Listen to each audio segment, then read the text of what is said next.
around 85% of all I wanted to cover of my Rage 2 review. Rage 2 is out. I have had it for like 5 days. It came out today, Tuesday, May 14th, 2019. I decided to cover this review on multiple layers because there's a lot to cover. It's not a finished review. It's probably like only 85% of what I want to go into. But going into my background, its influence in addition to the background of the game. Rage 2, Rage 2 no space, R at ge2, R at ge2 are all acceptable spellings of the game. I wanted to do a Yahtzee thing with that, but like it's very complicated. I'll try to figure out ways of implementing it into my review as I go through my notes. So Rage 2 is a sequel to Rage 1, or just Rage. I haven't played Rage. I'm not raged or unenraged about not playing Rage. There's a lot of hype of it. I heard a lot of people hyping it at like my local GameStop. The trailer looked awesome. I remember being impressed. And that Rage mode is obviously in Rage 2. I can go through the game on Xbox One Game Pass, and I plan on doing that after. First, I'm going to just sell Rage 2, play Rage 1, and compare, because, like, for sure all my reviews are going down. Although, it seems like people are, like, enjoying the 1 to 2 hour gameplays of Rage 2, just going through random places on the stage, but I have no idea how long I'm going to be that game. Which could take forever and doesn't really seem to have any logical way of getting through the game. Rage 2 is made by Avalanche Studios, id Software, and ZeniMax. Bethesda released Fallout 4, and id Software released games such as Doom and Wolfenstein.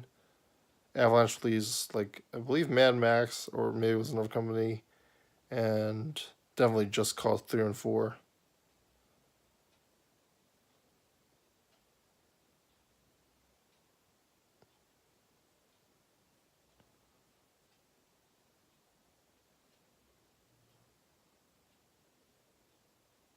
This does not save my notes.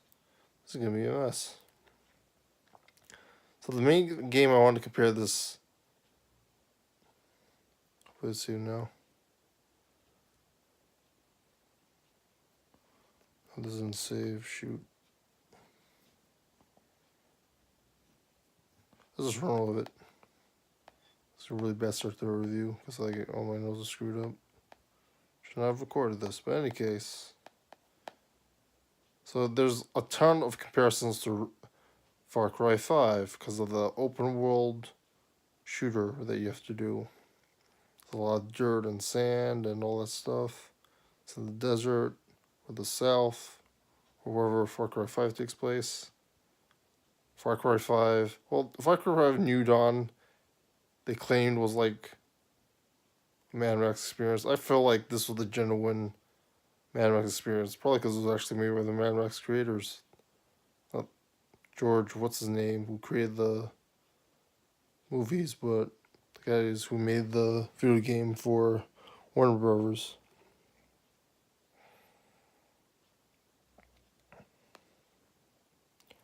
I feel like the shooting is better than Far Cry 5. I do like the sniper rifle in the option in Far Cry 5, albeit I twitch a lot anyway. I prefer a mouse, but let me just go over the shooting in Far Cry 5 a little bit. You get X's like in a skull. You get X when you're aiming at someone, an enemy, and you get a skull when someone's killed. Makes it clear who's dead and who's not. Making the game very satisfying once you get that pink skull icon. There's a lot of pink in this game. There's a lot of pink in Far Cry New Dawn. Far Cry Pink Dawn. Making the game's shooting very satisfying.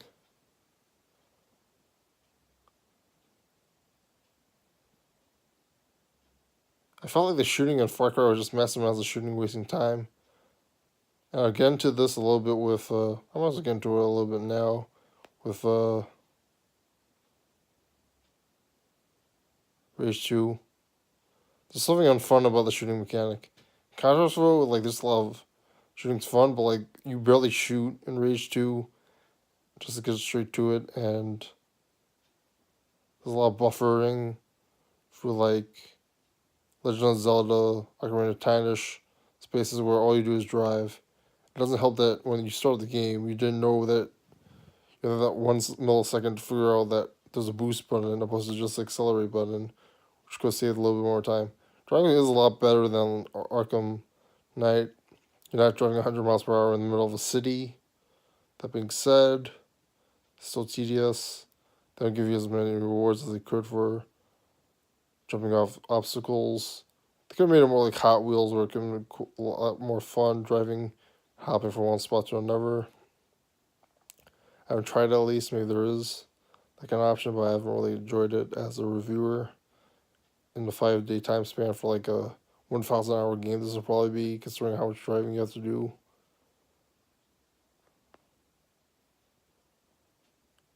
I feel like the controls for driving are definitely way better. Not only better than Arkham Knight, but way better than Far Cry. It's a big relief. So it does have a little bit more polish than Far Cry 5 and New Dawn. You get headshots, you don't get the RPG elements stolen from Assassin's Creed Origins.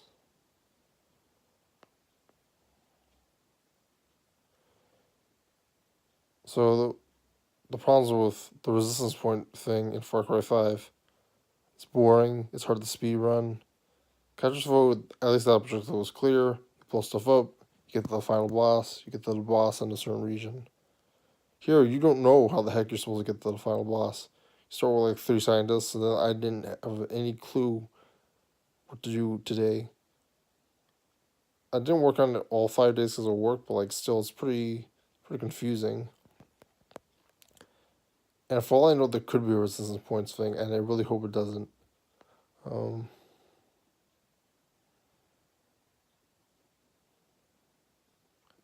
feel really immersed in the Mad Max characters.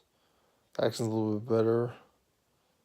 But it's all in the intro, and there's not much more else you can do with the rest of the story.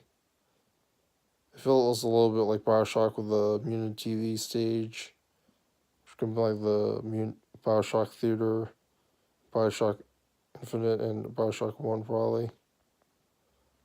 That stage is fun where you're shooting in the Smash TV, like first person point of view.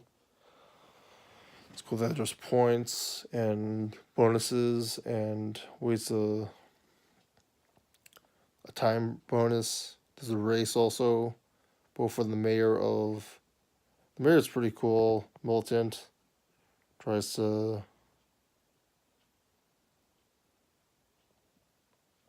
It's female, so it's diverse. Gives your ideas, is helpful in your mission as a friend and ally.